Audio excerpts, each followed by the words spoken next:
होश में हमारे शब्दों को ध्यान से सुनना।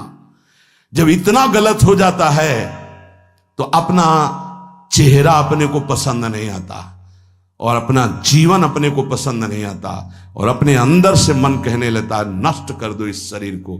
फिर वो जो आगे की लीलाएं होती है, अच्छा ऐसा हुआ, फांसी लगा ली, जहर खा लिया, ये कर लिया, वो कर लिया। यदि तुम परमार्थ के पथिक हो, ये तीन बातें नहीं है तो तुम्हारा पतन हो चुका है। हमारा मन भजन में लेकर, होटलों में खाओगे, भजन में मन लगेगा, अशुद्ध आहार करोगे, मनमानी व्यभिचार प्रवृत्तियों का दर्शन, संभाषण और क्रिया करोगे और तुम्हारा मन सच्चिदानंद प्रभु में लग जाएगा। तमाशा समझा है, तमाशा समझ लिया अध्यात्म में मन को लगाना। अपनी दिनचर्या में इतना पावर है कि जहर भी समन हो जाएगा। मीरा जी का समन हो गया ना। अगर नियम है 1:45 बजे उठने का, स्नान का, तो 1:45 बजे ही उठना चाहिए, 2 नहीं बजना चाहिए। अपने पास सामर्थ्य होने पर नीचापमानम सुधा, वो नीच है, हम उस पर शासन कर सकते हैं, पर उसके द्वारा किए हुए अपमान को सह गए और अंदर से मनाया भगवान तुम्हें सुखी रखे, स्वस्थ रहो। जिसका इंद्रिय मनोनिग्रह युक्त समय व्यतीत होता है भगवत चिंतन में, वो महापुरुष है। अभी वर्तमान में ही है, चिंता मत करो, स्थिति जागृत होने में देर नहीं। सच्ची सच्ची तुममें बहुत सामर्थ्य है, जागो। अगर झुक गए तो रौंद दिए जाओगे। ये 8 बातें भगवत भक्त अपने जीवन में जांच ले कि है कि नहीं है, अगर ना हो तो धारण कर ले। पहला है, संत महापुरुष आपके जीवन में है कि नहीं, ये जांच करनी। देखा है हमने, अगर किसी संत को आदर्श मानकर आप नहीं चल रहे हो तो दिमाग को खसकते हुए देखा, खसक गया है दिमाग। वो मनमानी आचरण केवल सिद्ध बनने के लिए कर रहे हैं। उनके आचरण ऐसे कि भोले भाले लोग ये समझे कि ये तो सिद्ध है। और जानते हो सिद्ध किसे कहते हैं? ब्रह्म भूता प्रसन्नात्मा न सोचति न कांक्षति समः सर्वेषु भूतेषु मद भक्तिम लभते पराम निर्माण मोहाजित संग दोषा अध्यात्म नित्या विनिवृत्त कामा द्वंद्व विमुक्ता सुख दुख संगई गच्छन्त मूढ़ा। ये स्थिति आनी चाहिए। पूरा कोरा, जैसे नाटक मंच पर नाटक किया जाता है ना, पूरा दिखाई देता है, पूरा नाटक। क्यों? क्योंकि कोई डांटने वाला नहीं है, कोई आदर्श नहीं है महापुरुष जीवन में। जो मन में आवे सो बोलो, जो मन आवे सो नाटक करो, तो 100 200 500 लोग भोले भाले जिनको ककाहरा नहीं आता परमार्थ का, वो कह देते मेरे भगवान, मेरे सिद्ध योगी, मेरे महापुरुष मिटिया मेट कर देते हैं। बात तो तब समझ में आवे जब रसिक जन पास करे, गुरुजन पास कर दे। अपने मन से कुछ नहीं होता, जिसे महापुरुष पास कर दे वही होता है। संत महापुरुष कहे ठीक चल रहे हो, ठीक है, या वो मौन स्वीकृति दे दे, ठीक है। अपने मन से सिद्ध बनने पर सिद्ध थोड़ी कोई हो जाता है। जीवन में तुम्हारे संत हैं कि नहीं, बस इतनी बात देखो। अब एक भगत जी आए थे, अपने लोग तो सबका आदर ही करते हैं। उनका दिव्य रूप से हनुमान जी हमारे सामने प्रकट हुए थे। सच्ची बात कह रहे हैं, जिस समय दिव्य रूप हनुमान जी ने धारण किया तो हनुमान जी महाराज के ही भाई पवन पुत्र भीम कंपायमान थे। भीम जैसे हनुमान जी वैसे भीम, बड़े बड़े पर्वतों को अपनी टक्कर से चूर करने की सामर्थ्य रखने वाले। अभी पैदा ही हुए थे भीम और गोद में लिए हुए माता कुंती चल रही थी। अचानक सिंह निकला, दहाड़ हुई तो गिर गए भीम। तो जो जिस चट्टान पे गिरे चकनाचूर हो गई चट्टान, और उस आवाज से भयभीत होकर भाग पड़ा सिंह। अभी गोद में बच्चा थे।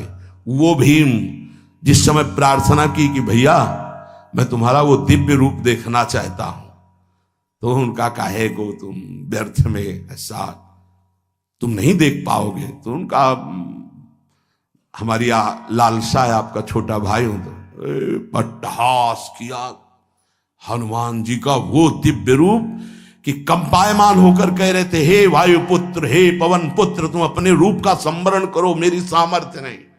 और वो व्यक्ति ऐसे कह रहा, मैं दिव्य हनुमान। हम कह रहे पाखंड मत करो, ठीक से चलो तो ये सब भगवत स्वरूप अनुभव में आ जाएंगे। ठीक से चलो, बड़ा विचित्र स्वरूप है। जब तक जीवन में कोई संत नहीं तो हम ये देख रहे हैं कि वो जीवन या तो पाखंड में सकेल जाएगा और या तो व्यर्थ के चिंतन में फंसा हुआ अपने को मान लेगा कि मैं सिद्ध हूं। आपका शब्द, आपकी दृष्टि, आपकी चेष्टा, तस्मात् शास्त्रम प्रमाणम ते, तब सिद्ध माना जाता है। बहुत सिद्धों के दर्शन हुए, गंगा किनारे सिद्धों का हमने कभी नहीं देखा ऐसा प्रमादी। सिद्ध प्रमादी नहीं होता। 95 वर्ष की आयु पूज्य स्वामी श्री ओंकारानंद सरस्वती जी महाराज 4 बजे एक अपने निज जन से कहते, वो स्वेटर पहना दीजिए। बोले स्वामी जी अभी तो धूप है। नहीं, अंदर अभी जाएंगे, चिंतन में विक्षेप होगा, हमारे पास समय नहीं, डाल दो शरीर में। अब इसका एक साधारण शब्द हुआ, इसका प्रभाव इतना पड़ा, इतनी अवस्था में इतने चिंतन परायण की स्वेटर पहनना है ये स्मृति बाधा ना पहुंचा पावे, डाल दो शरीर में। कितना सूक्ष्म।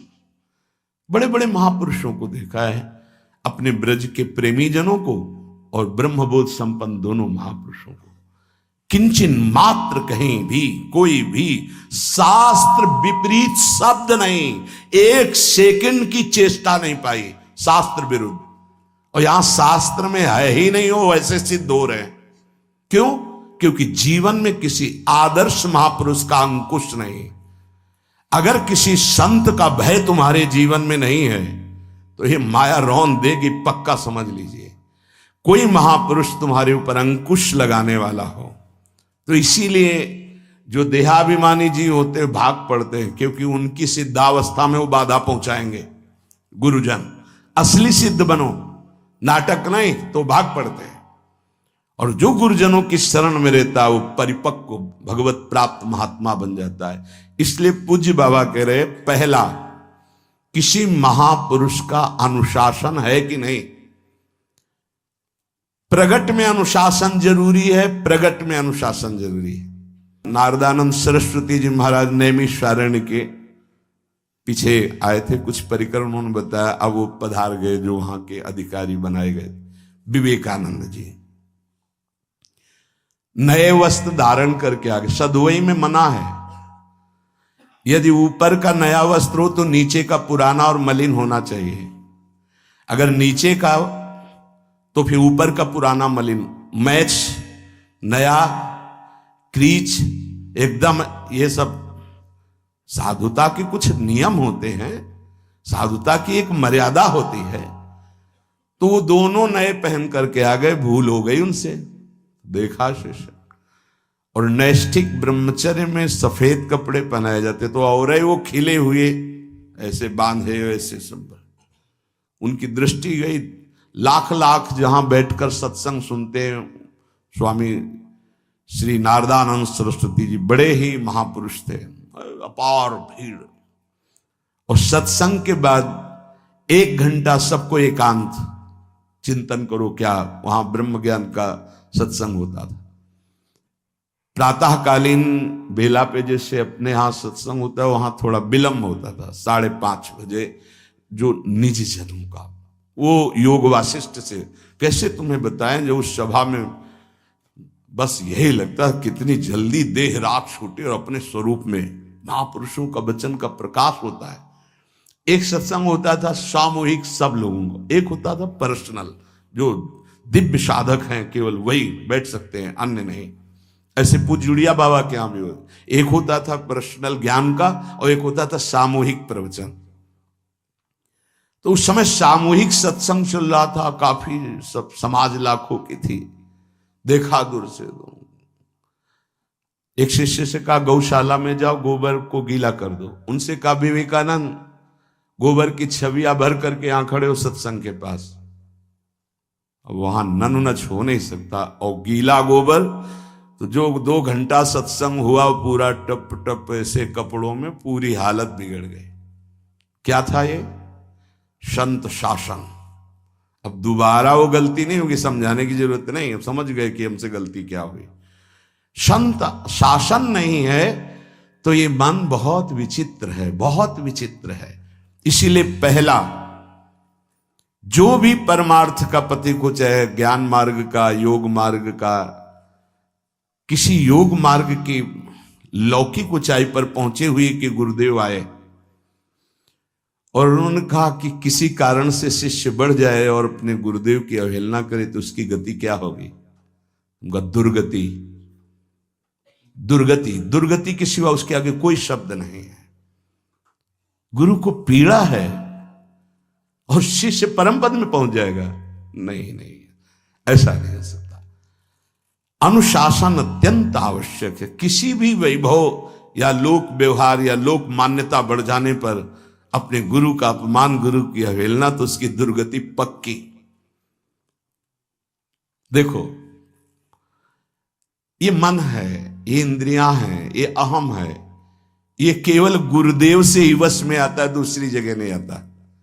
क्यों? क्योंकि दूसरी जगह उत्तर देने का अवसर है। दूसरी जगह हम नहीं मानते तुम्हारी बात, लेकिन वहां ना उत्तर है और ना नहीं मानते, केवल वहां मिटना ही मिटना है। अगर ऐसा उपासक है तो निश्चित परम पद का अधिकार। केवल मिटना कोई उपाय नहीं है, अहंकार के पोषण का कोई उपाय, केवल मिटाना है। रो लो, चिल्ला लो, जो तुम्हें करना है कर लो, आना तुम्हें इसी मार्ग में पड़ेगा, दूसरा कोई रास्ता नहीं। बलिहारी घेर करके नष्ट कर देते हैं हमारे मन की मनमानी को, हमारे अहंकार को।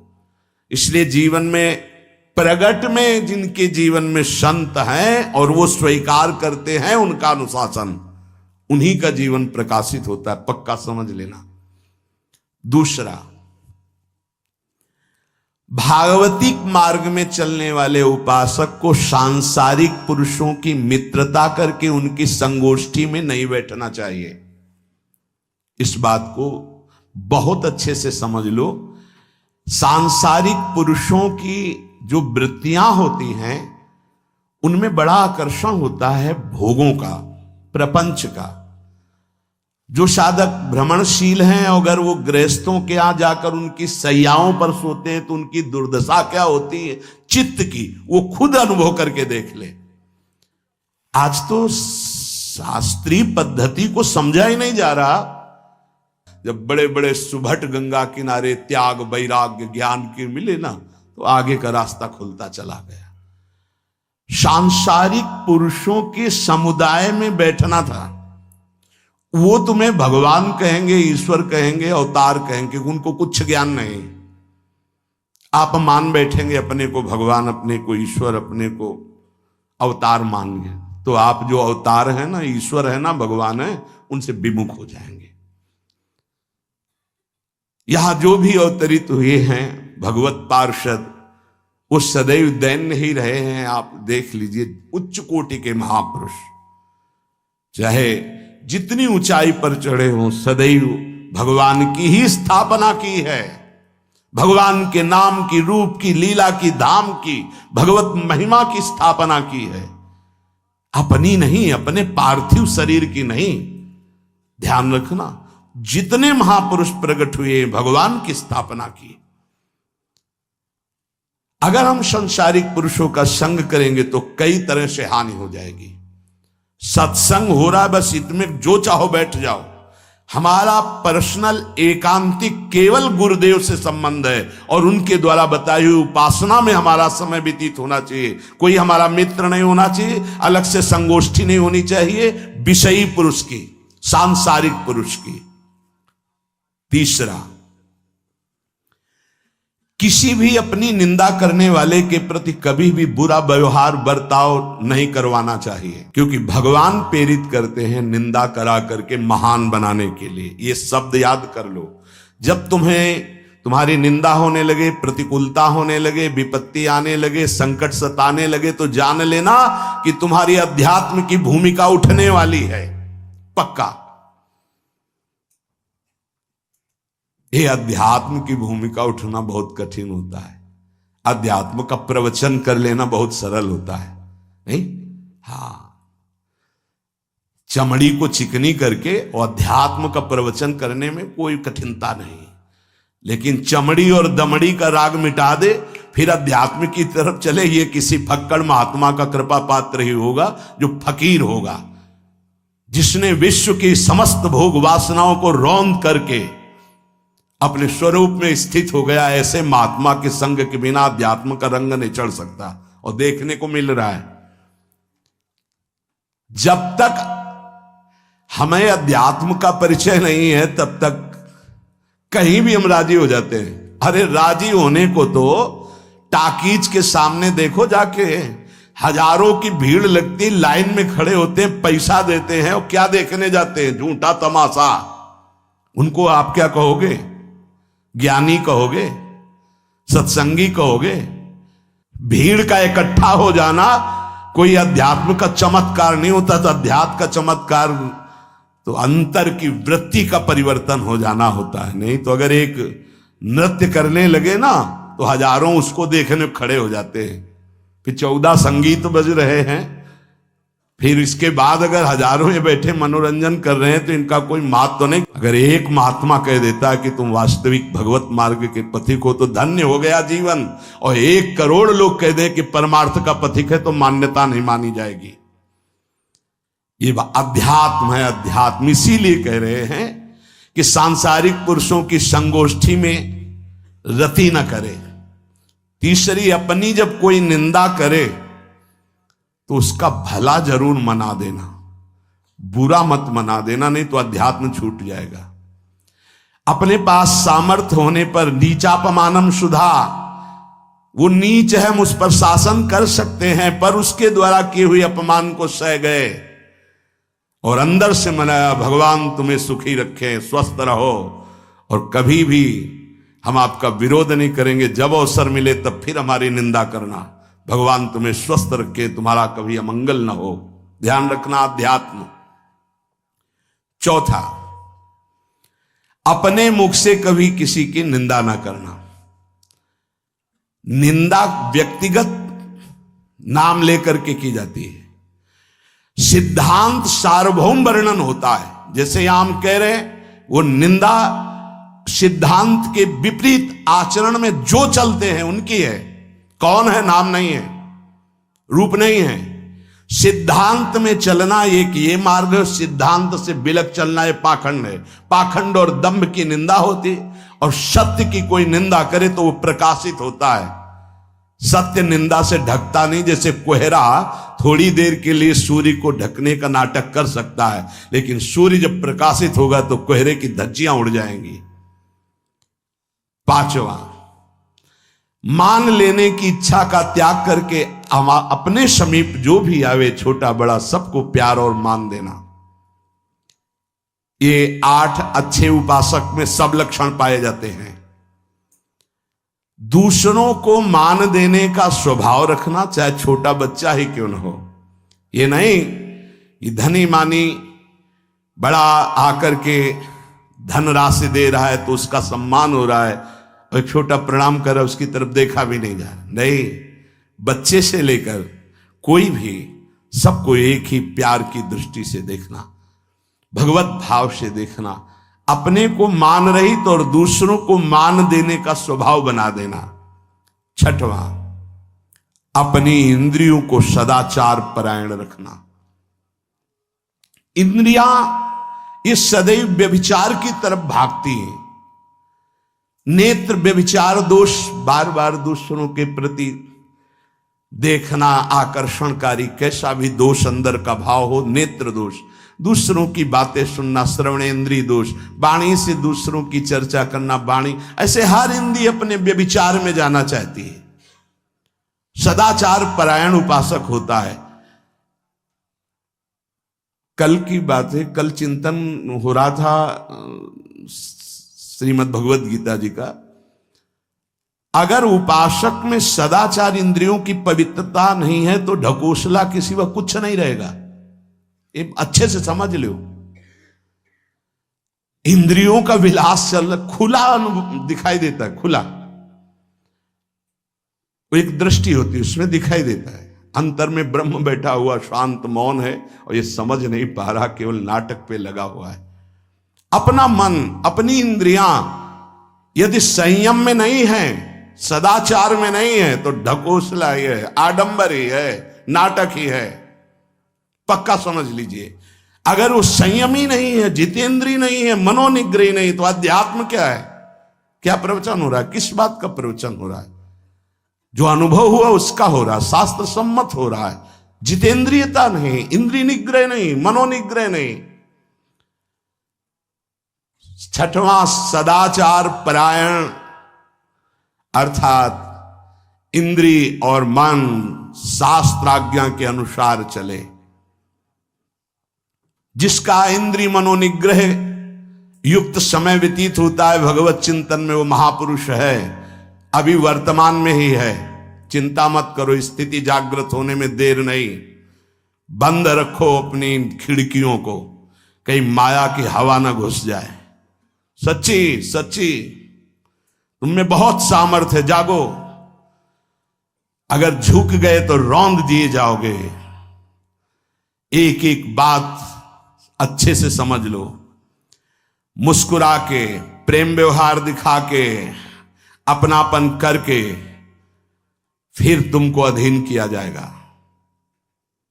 माया भगवती बहुत बलवती है, ऐसे करके फिर ऐसे प्रहार करती है, क्योंकि साधक बहुत प्रवीण है। ऐसे में अपने को बचा लेगा, लेकिन ऐसे में बचाना बहुत कठिन होता है। हमारी बात को समझ लेना, ऐसे में बचाना बहुत कठिन होता है, बहुत कठिन होता है।